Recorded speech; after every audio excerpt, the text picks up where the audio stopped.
একদিন হুট করেই উবে যাব, যেভাবে হেমন্ত ভোরের শিশির বেলাখানিক বাড়লেই রোদের তাপে বাষ্পীভূত হয়, সেভাবেই তারও আগে একদিন নিজের সমস্ত আত্মাভিমান চূর্ণ করে যাব তোমার কাছে। সেদিনও থাকবে চোখে গাঢ় কালি, যাকে তোমরা কাজল ভেবে ভুল করো, সে আদতে আমার বিনিদ্র রাতের চিহ্ন। আমার অহংকারও বটে। ঠোঁটে থাকবে কালচে নীলাভ রং, ঠিক কি নামে তাকে ব্যক্ত করা যায় তা আমার জানা নেই। তবে জেনে রেখো, সে রঙে মিশে থাকবে তোমার আমৃত্যুকালীন আক্ষেপ। আমি আসব, বিছিয়ে থাকবে সর্পিল এলো খোলা চুল আমার পিঠে। হয়তো আমার এমন রূপ কখনো তুমি কল্পনাও করে থাকবে, আবার আবার নাও করতে পারো।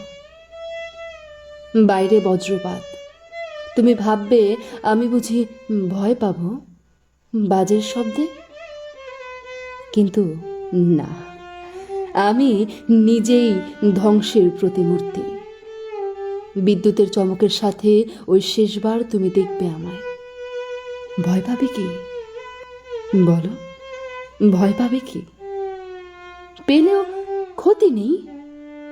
আমি উদ্দাম কালবৈশাখীতে ঝড়ের মেঘে তালে নেচেছি নগ্ন হয়ে দেপান্তরের মাঠে।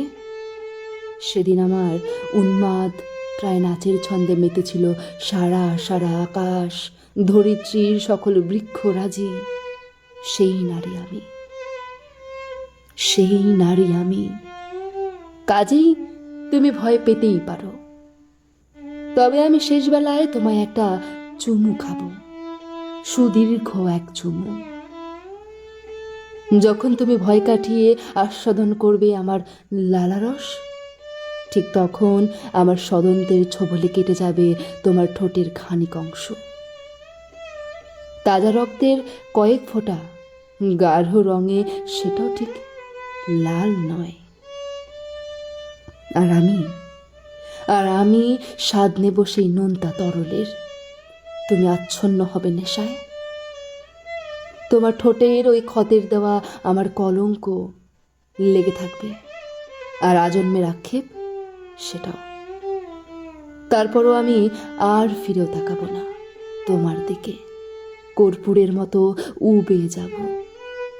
দেয়ালে আঁকা থাকবে জানালা, আর ভেঙে যাওয়া কাজল পেন্সিল দিয়ে সেই জানালায় আঁকবো একটা মাত্র চোখ।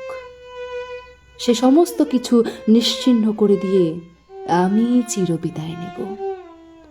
তুমি যদি কখনো আমার বাড়ি চিনে আমার খোঁজে আসো, পারবে না আসতে।